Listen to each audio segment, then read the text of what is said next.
to look at questions 1 to 4.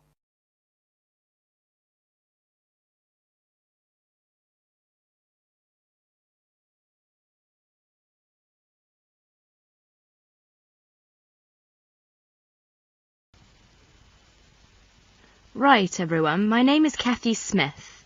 I'd like to give you a brief introduction about the library system. Every good student should learn how to use the library. If you have to do a research project, the library is the place to go to for information. Libraries contain books and periodicals, magazines and newspapers on many different subjects. To find the information you need, you must know how to use the library. All libraries are organised in much the same way. Every library houses a collection of books. Many libraries also have periodicals, films and records. All the books in a library can be classified under two main categories, fiction and non-fiction. Books of fiction contain stories that were made up by the author. Books of non-fiction contain factual material. When doing research, you use non-fiction books because you are looking for factual information. All the fictional books in a library are grouped in one section. They are arranged alphabetically by the last name of the author. Many libraries also label the spines of all books of fiction with the letters FIC or F. All libraries have a system for organising and classifying non-fiction books. The most widely used system is the Dewey Decimal System. It was designed by an American librarian named Melvin Dewey. It is called a decimal system because it divides all non-fiction books into 10 major categories. These are further divided into subdivisions. Before you hear the rest of the conversation, you have some time to look at questions 5 to 10.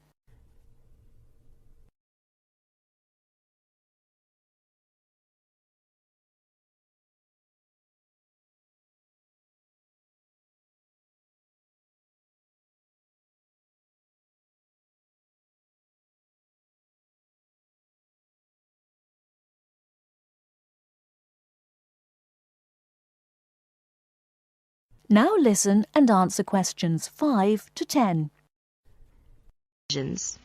For example, all science books are numbered from 500 through 599. Each different field of science has a number within the 500 category. For example, astronomy is 520 and chemistry is 540. The Dewey Decimal System provides a category for every type of non-fiction book. The best way to locate a book in the library is to use the card catalogue.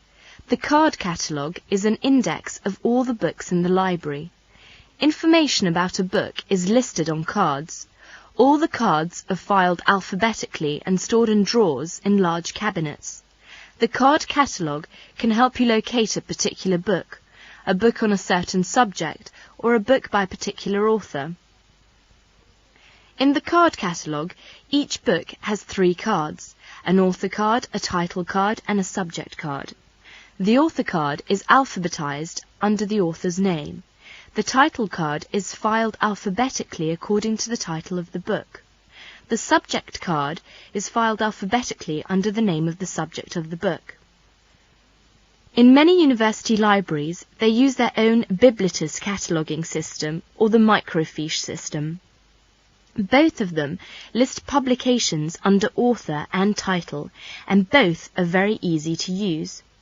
Now let us see the reference books. We all know that reference books make up an important part of a library's non-fiction books collection. They contain facts and information about any subject you can think of. Reference books are not meant to be read from cover to cover. You should use them when you want important facts and information about a particular subject. Let's see some major types of reference books. First, dictionaries. Dictionaries are books that list and give the meanings of the words in a language. They also give the pronunciation of words in a dictionary which are listed alphabetically. Second is encyclopedias. Encyclopedias are reference books that provide factual information about people, events, places and subjects of lasting interest. Each article is written by a specialist on the topic being discussed. An encyclopedia usually consists of a number of books arranged in a set. The volumes are arranged in alphabetical order according to the topic of each article.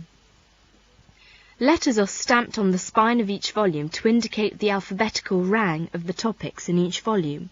For instance, if you wanted to find information about the moon, you would look in volume 8 of the encyclopedia pictured here. Next is atlases. An atlas is a book of maps. It may contain many different kinds of maps. The maps in an atlas are often arranged alphabetically by country or continent. Almanacs are also a type of reference books. An almanac is a book that contains recent statistics and summaries of information on a wide variety of topics. It is published annually. Information is listed alphabetically by subject. Indexes are alphabetical lists of names, titles and subjects that tell where information about each can be found in other publications. For example, the Reader's Guide to Periodical Literature can help you find magazine articles that have been published about a particular subject. It will give you the names of publications that have carried articles about the subject, the dates and volume numbers of the particular issue in which the articles appeared. You should be aware that reference books may not be taken out of the library under any circumstances. They are used only in the library. That is the end of part 1. You now have half a minute to check your answers.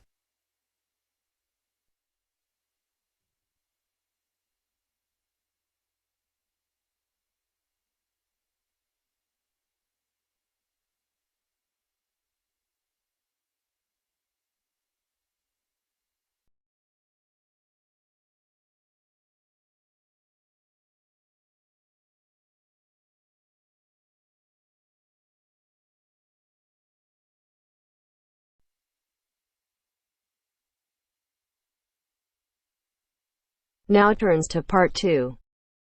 Part 2. Section 2. You are going to hear a lecture about dining services. First, you have some time to look at questions 11 to 14.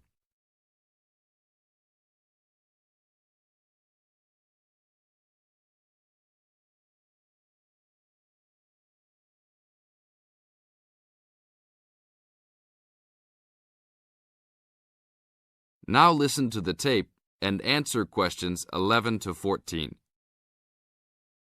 Welcome to the Dining Commons. This is the newest facility on campus, and I'm proud to say, also one of the best.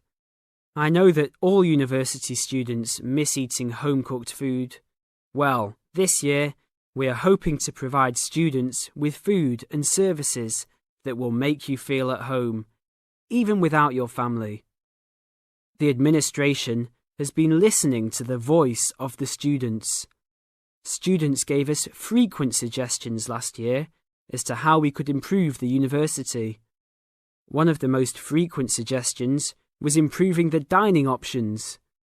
We have been working hard all summer to come up with ideas that will make student life in the dormitories more pleasant. One of the new options we are offering in the dining facilities is variety in student meals. Last year, there was a set menu for every dinner, so if students didn't like the food, there was no choice. Students had to eat whatever was served. But this new dining facility has 3 completely unique areas, each with a different theme. At every meal, there will be 3 options for students to choose from. For example, there might be Italian food at station number 1, which might consist of pizza and pasta. At station number 2, there would be American food, consisting of hamburgers and hot dogs. At station number 3, there could be vegetarian soups and salads, accommodating all the vegetarians. We hope that with the greater selection of food, all students will find something to their liking. Now look at questions 15 to 20.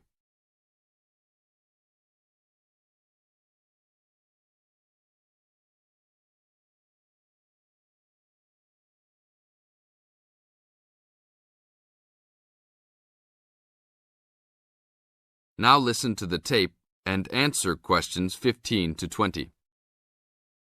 Not only will students have more options, the food will also be better. Each section of the facility will have a head chef. These are real chefs that have been trained in culinary school and have been hired specifically by the school to work in the dining facilities. All of the chefs have a speciality. The school is hoping that these chefs will prepare better tasting and more nutritious food. Every student will be able to make suggestions and also give their input as to which menus taste better. Last year, many students complained that the dining facilities didn't have very convenient hours. This year, we hope to change that. We will open for breakfast at 6 a.m. to accommodate all the early risers. In the evenings, we will open until midnight for all the students that like to go for a late-night snack.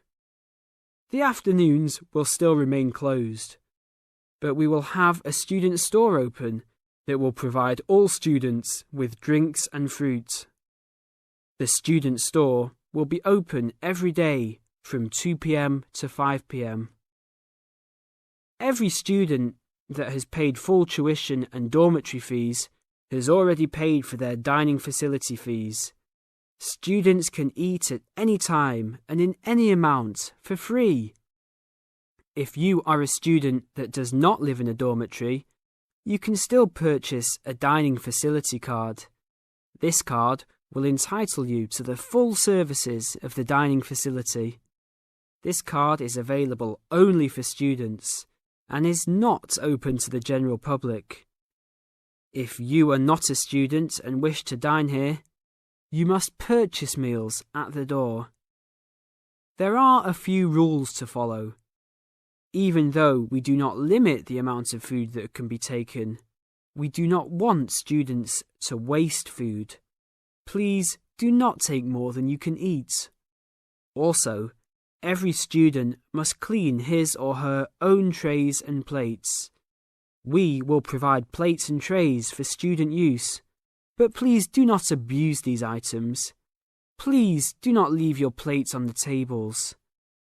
Your parents are not here to clean up after you anymore, so I hope all students will be responsible.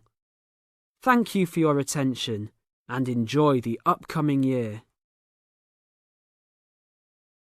That is the end of part 2. You now have half a minute to check your answers.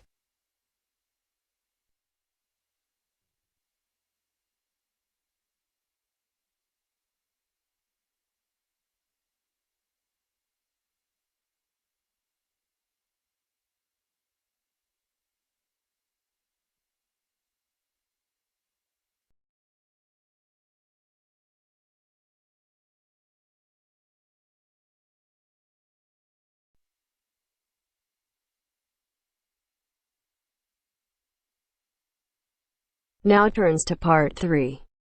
Part 3. You will hear a conversation between Caesar and a welfare officer. As you listen, answer questions 11 to 20. First, you have some time to look at questions 21 to 26.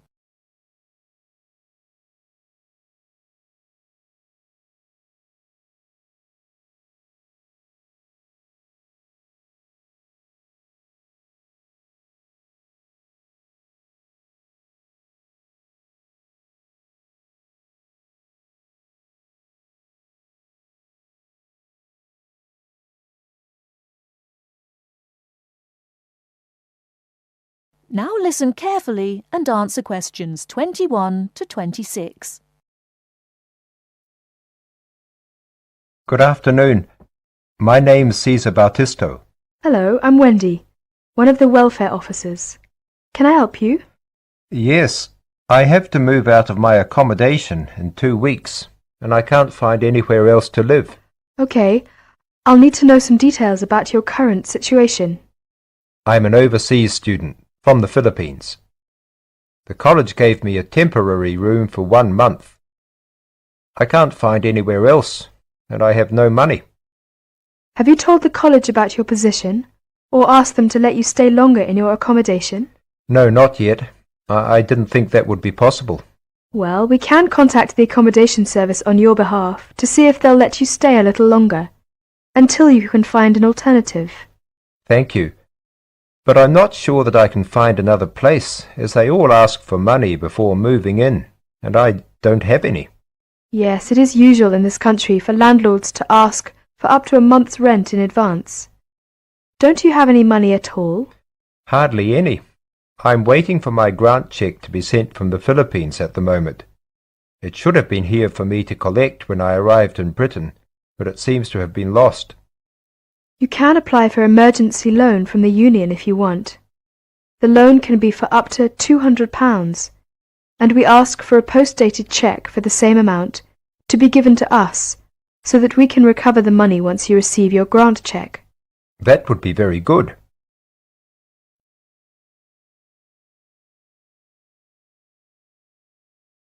Before you hear the rest of the talk, you have some time to look at questions 27 to 30.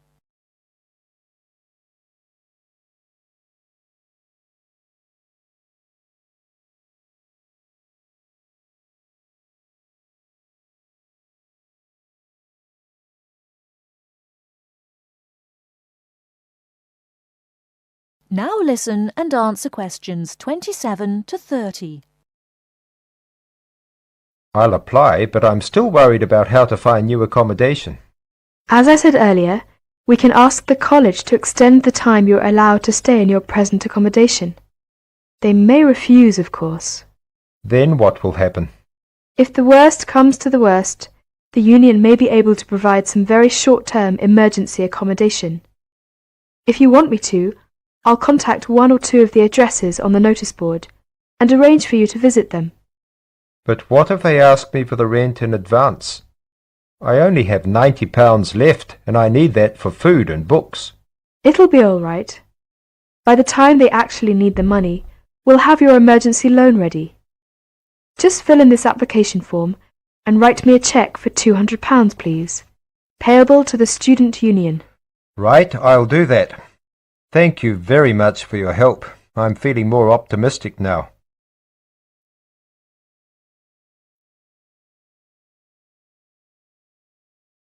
That is the end of part 3. You now have half a minute to check your answers.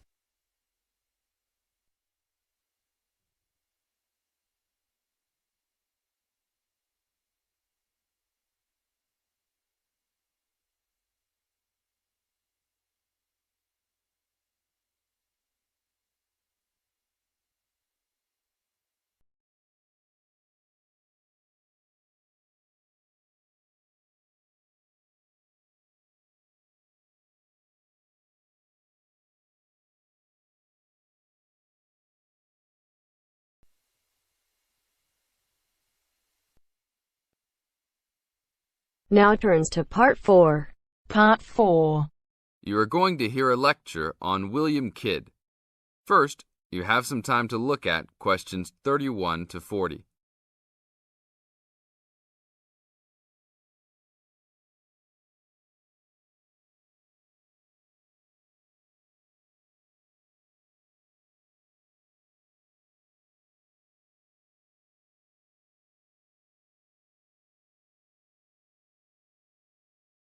Now listen to the tape and answer the questions. A Pirate Story, William Kidd. William Kidd, who was better known by the name Captain Kidd, was a 17th century British privateer and semi-legendary pirate who became celebrated in English literature as one of the most colourful outlaws of all time. Fortune seekers have hunted his buried treasure in vain through succeeding centuries. Kidd's early career is obscure. It is believed he went to sea as a youth. After 1689, he was sailing as a legitimate privateer for Great Britain against the French in the West Indies and off the coast of North America. In 1690, he was an established sea captain and shipowner in New York City, where he owned property. At various times he was dispatched by both New York and Massachusetts to rid the coast of enemy privateers. In London in 1695, he received a royal commission to apprehend pirates who molested the ships of the East India Company in the Red Sea and in the Indian Ocean. Kidd sailed from Deptford on his ship, the Adventure Galley, on February 27, 1696, called at Plymouth, and arrived at New York City on July 4th to take on more men. Avoiding the normal pirate haunts, he arrived by February 1697 at the Comoro Islands off East Africa. It was apparently some time after his arrival there that Kidd, still without having taken a prize ship, decided to turn to piracy. In August 1697, he made an unsuccessful attack on ships sailing with mocha coffee from Yemen, but later took several small ships. His refusal 2 months later to attack a Dutch ship nearly brought his crew to mutiny, and in an angry exchange, Kidd mortally wounded his gunner, William Moore. Kidd took his most valuable prize, the Armenian ship Quedda Merchant, in January 1698, and scuttled his own unseaworthy Adventure Galley.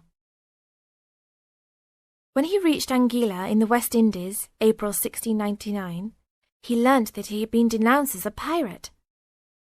He left the Quedda Merchant at the island of Hispaniola, where the ship was possibly scuttled. In any case, it disappeared with its questionable booty, and sailed in a newly purchased ship, the Antonio, to New York City, where he tried to persuade the Earl of Bellamont, then colonial governor of New York, of his innocence. Bellamont, however, sent him to England for trial, and he was found guilty, May 8th and 9th, 1701, of the murder of Moore and on 5 indictments of piracy. Important evidence concerning 2 of the piracy cases was suppressed at the trial, and some observers later questioned whether the evidence was sufficient for a guilty verdict. Kidd was hanged, and some of his treasure was recovered from Gardiner's Island off Long Island. Proceeds from his effects and goods taken from the Antonio were donated to charity. In years that followed, the name of Captain Kidd has become inseparable from the romanticized concept of the swashbuckling pirate of Western fiction. Among other stories concerning caches of treasure he supposedly buried is Edgar Allan Poe's The Gold Bug. That is the end of part 4. You now have half a minute to check your answers.